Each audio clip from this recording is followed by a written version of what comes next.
think some of the great 90s Chicago Bulls teams would lose to some of the NBA champions of today. Is this his year? Like, how many more years are we seeing of this Baker Mayfield? I think he's figured it out. Is there a player maybe on the Panthers roster that you think is just that? Maybe will sparkle in a few years? This is the Inside Rip, where every card tells a story, and so do the people behind them. I'm Serena Morales, and each week we sit down with the voices shaping sports and the hobby from the inside out. Today's guest brings the NFL to life every Sunday and breaks down the game with a clarity fans and players trust. As the voice of the Carolina Panthers and an ESPN veteran, he's got insight on quarterbacks, rookies, and breakout stars, all things collectors and football diehards care about. Anish, Shroff, go Qs! Serena, always good to talk to you, my friend. Let's just start because it seems like you're in the booth. You're ready to call the next game already. Repping the Panthers. Great win. Like, we feel good. We feel good about there's light somehow. We feel incredible. We saw Bryce Young on Sunday in Atlanta throw for 448 yards, which is a franchise record. And, you know, it felt like a game where he had to silence a lot of the noise, and he balled out. I mean, he played like a franchise quarterback. He played like a number one pick. And well, okay. Can we then help figure out Bryce Young? You're around him more than not. Like, what is the biggest misconception about our young Bryce Young right now? Well, you said it. Youth. He's 24 years old, right? Tyler Shuck, who's a rookie for the Saints, is 2 years older than Bryce Young. Michael Penix, who came into the league a year after Bryce Young, is older than Bryce Young. And, you know, you look around the league, right? You look at guys like Sam Darnold and Baker Mayfield and Daniel Jones now and Jared Goff, and you saw what Geno Smith did when he went to Seattle. And there's all these quarterbacks who kind of found life late or later because their first team wasn't patient with them. And I think that's the one thing that we kind of have to get a grasp on. Football, and certainly the NFL, is such a week-to-week endeavor, and we want to create all these binary absolutes. He's the GOAT. He's a bust. Well, sometimes you got to let it play out, and we want to be the first one to be right. So we, jump on the hyperbole bandwagon, as I like to call it. We have to have the cut-through hot take on the shows where whoever yells loudest wins.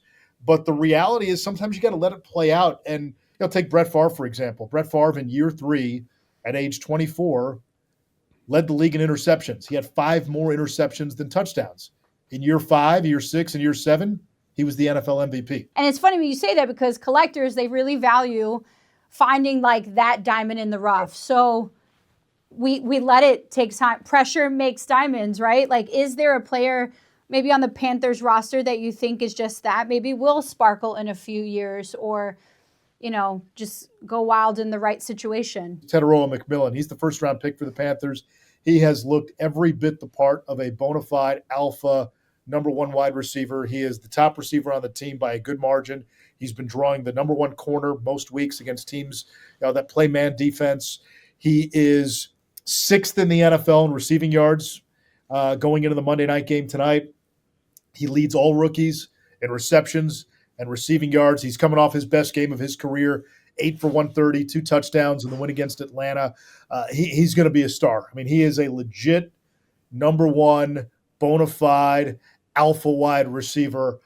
But again, he was the 8th pick in the draft. I think people kind of looked at Tetairoa McMillan. You get his rookie card. Yeah, we're going to hang on to that. Nick Scorton, maybe a little more off the radar, but if you got a Nick Scorton rookie card, I would hang on to that one. Look, the Panthers are in they've taken us fans for a roller coaster.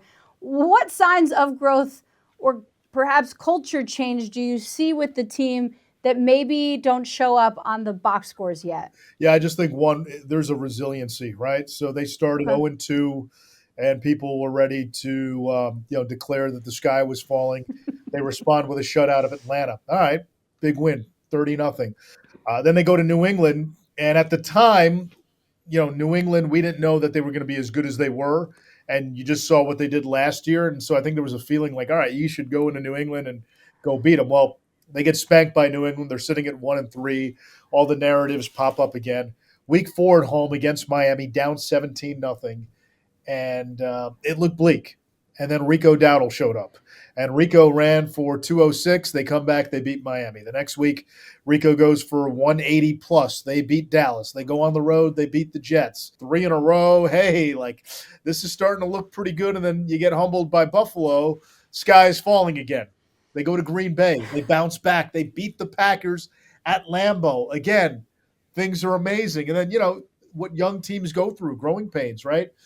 You lose at home to a bad New Orleans team, and people are starting to wonder, oh no, what happened? Is this going to go off the rails? But the resiliency, then they bounce back at Atlanta. Mm-hmm. So all season long, in games, down 17-0 to Miami, they win. Down 21-7 at Atlanta, they come back and win. Week to week, they've been able to bounce back. They're trying to find consistency, and I think that's part of the process of ascending into a contender. They've got 6 games against a really tough schedule.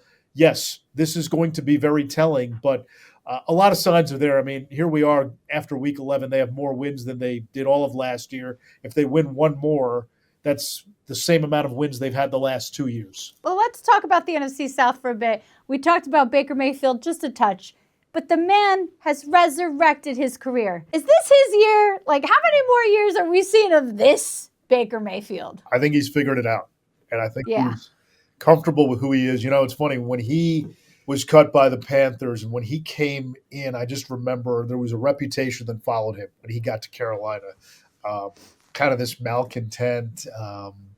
And I'm not sure people really knew him because in all my dealings with Baker, and I told him this, I said, like, when you're done playing, whenever that is, you're going to go do TV and you're going to be awesome at it because you're unfiltered, you're authentic. He was always himself, and the guys on the team truly loved him. You would not find a single person on the team who had a bad thing to say about Baker. It didn't work out in Carolina. And then he went to the Rams, and then he ended up with Tampa, and he's resurrected his career. But even though he plays for a division rival, I always kind of looked at him like, that's a guy, like, you root for people in this business.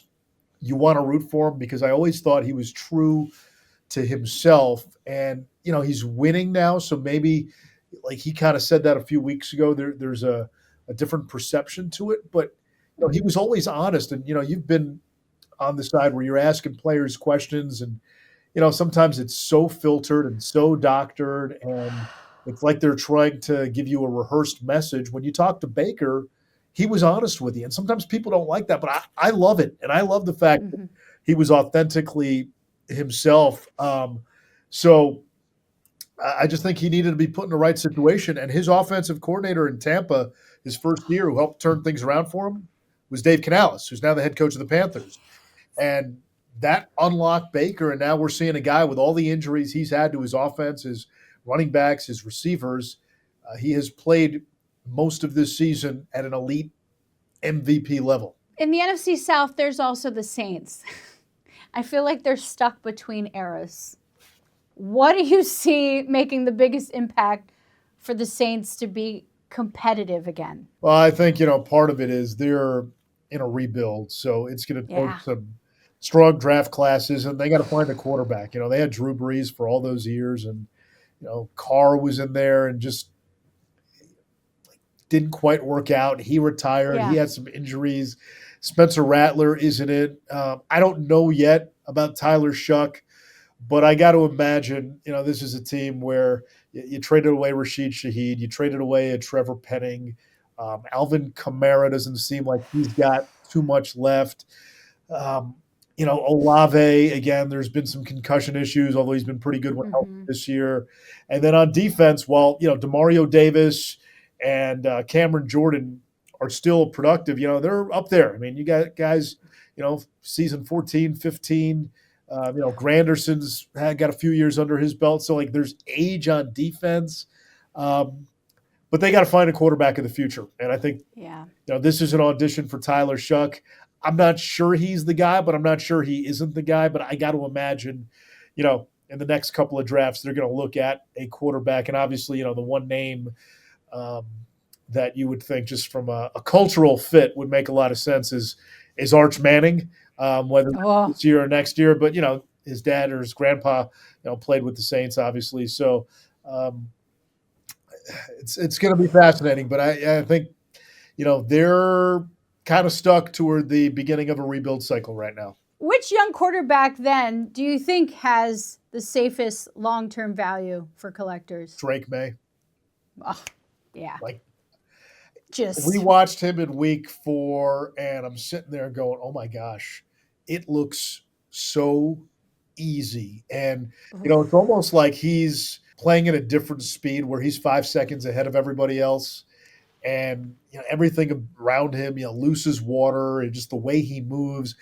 He's big. He's got a strong arm. He can run. He can throw on the run.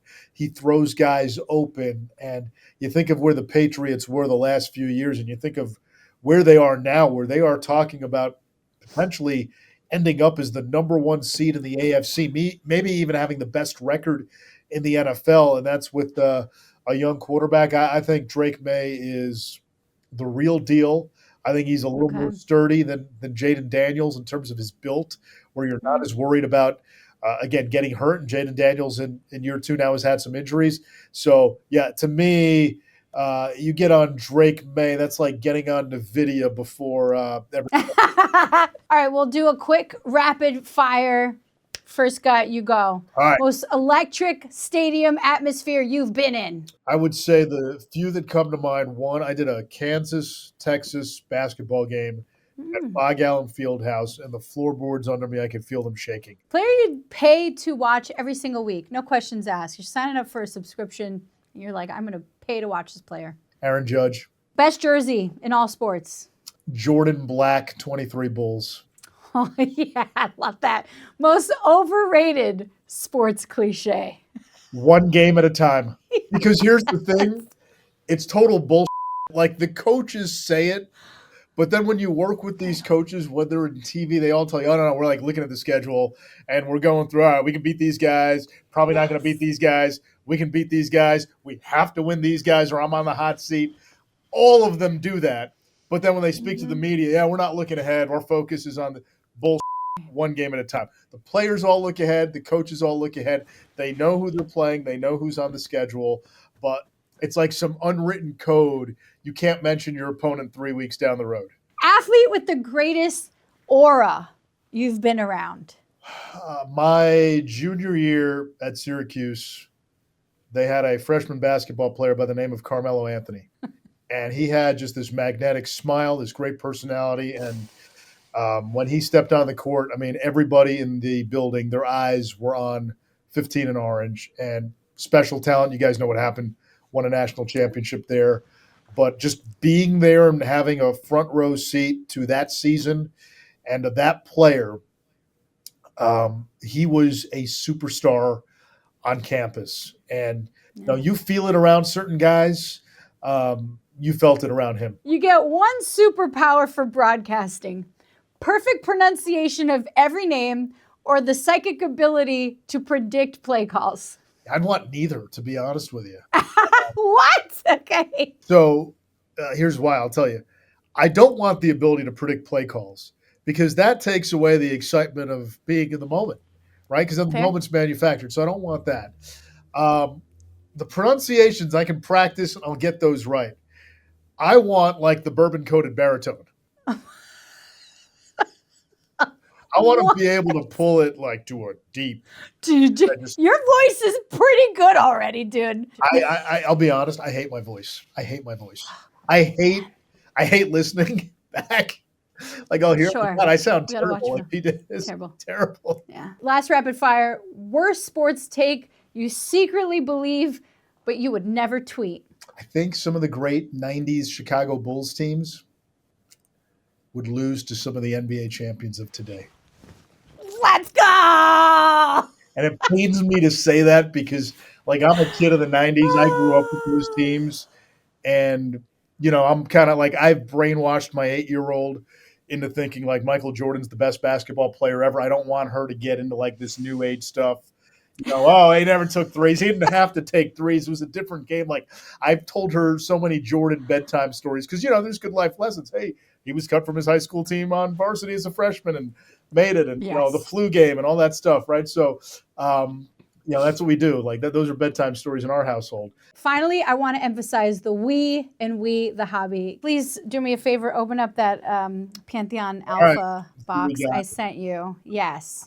You said you love Don Mattingly. Look at this. Anish, that is a 1984 Don Mattingly rookie card. Look at that. Pre-mustache, right? Although Mattingly, I don't know if you knew this, he was a September call-up in 1982. He played left field. I love that. His rookie cards didn't arrive, like they didn't get mass-produced until 1984. So all of Mattingly's rookie cards are 84. And that card specifically is number 2 on a Beckett list of top 100 baseball cards of the 1980s. This is awesome. This is awesome. What was it about Mattingly? Like, please live your Yankee moment for a moment. Like, you're just looking at that guy. Like it's funny. Like you cover sports and you cover these players and you get to know them, and it's very easy to become disengaged and detached emotionally. But you have the players who meant something to you as a child, and Mattingly to me represented an ideal of how baseball should be played. And that's what Mattingly was. It was the eye black, played through pain, showed up.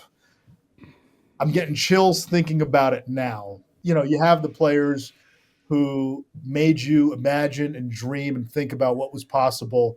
And that was it. I mean, he was the guy. Like I idolized him. I idolized him as a kid. Like that was my favorite player, was my favorite athlete. And so I don't have his rookie card. So this is special. Thank you. I appreciate it. I love that. That's so exciting. I was like, oh man, if he loves Don Mattingly, maybe he's got a card of his. It's funny. Like I've never met him. I've never interviewed him. And that's one where, I probably would need somebody. You're fangirling. Stop. Yeah. Secretly, I bet all Yankee fans were cheering for the Toronto Blue Jays to win the World Series. Hard as that was, right? As it was, but right. As a fan, I'm like, it'd be so cool to see Donnie win one. They're 2 outs away. You're right there. Anish, thank you for your time. Enjoy that card. The hobby is for everyone, and we're so glad that you're a part of it. Thank you for the card, and thanks for having me on. I enjoyed this.